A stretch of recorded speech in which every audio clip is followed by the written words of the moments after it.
এটা তো দেখছি ইংরেজিতে লেখা, বাবা রে বাবা। আচ্ছা দেখি যে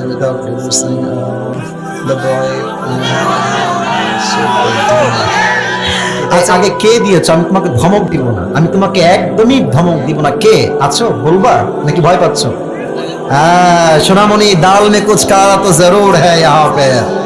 আচ্ছা ঠিক আছে যাও, আমি বলবো না, আমি আজকে তোমাকে নাম বলতে বলছি না। আচ্ছা ঠিক আছে, আমরা পড়ি কি প্রশ্ন দিয়েছে, পড়া ট্রাই করি। আসসালামু আলাইকুম হুজুর, টেক লাভ। ওয়ালাইকুম আসসালাম, প্লিজ আনসার, দয়া করে উত্তর দিবেন। আচ্ছা, আ গার্ল নেমড এ, মানে সে পরিপূর্ণ নামটা উল্লেখ করে নাই, ঠিক আছে? সে লিখেছে marriage a boy named B without her parents permission, মানে একটা মেয়ে এবং একটা ছেলে, এই যে এ দিয়ে বি দিয়ে নাম দিয়ে বুঝাইছে, তারা আব্বা আম্মার পারমিশন ছাড়া বিয়ে করেছে। After some days the girl named A, ওই মেয়েটা, এ নামের মেয়েটা দূরে চলে গেছে। And marriage another boy named C without divorcing the boy named B, what should they do now?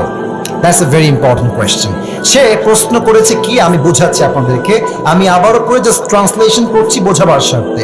A girl named A marriage a boy named B, একজন A নামের ছেলে বি নামের মেয়েকে বিয়ে করেছে পারমিশন ছাড়া, উইথাউট হার প্যারেন্টস পারমিশন, কোনো অনুমতি ছাড়াই বিয়ে করেছে। After some days the girl named A marriage another boy, অর্থাৎ যেই মেয়েকে সেই প্রথম যুবক বিয়ে করেছিল, ওই মেয়েটা আরেক যুবককে বিয়ে করে ফেলেছে। এখন সে লিখেছে, এখন সে বলতেছে without divorcing the boy name B, অর্থাৎ আগে যে যুবকের সঙ্গে বিয়ে হয়েছিল তাকে ডিভোর্স দেওয়া ছাড়াই এই মেয়েটা আরেক জায়গায় বিয়ে করেছে। What should they do now? এখন তার প্রশ্ন হচ্ছে হুজুর তারা কি করবে? প্রথম কথাই আমি বলতে চাই, মেয়েটার বিয়েটা হয় নাই।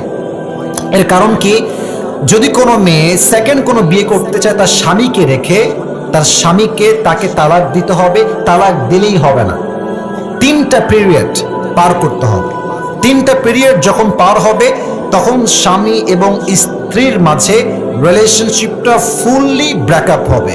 তখন মেয়েটা চাইলে অন্য কোনো জায়গায় বিয়ে বসতে পারে।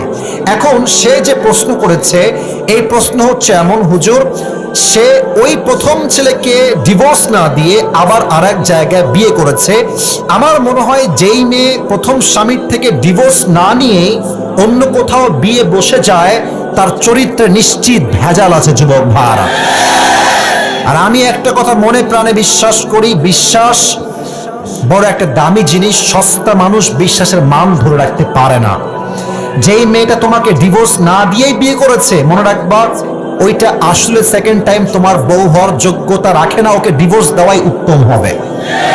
তবে মেয়েটা যদি এখন সত্যি বিয়ে করে সংসার করে, আমি আপনাকে কোরআন দিয়ে বলছি, হাদিস থেকে বলছি, কোরআনের চোখ দিয়ে বলছি, হাদিসের চোখ দিয়ে বলছি,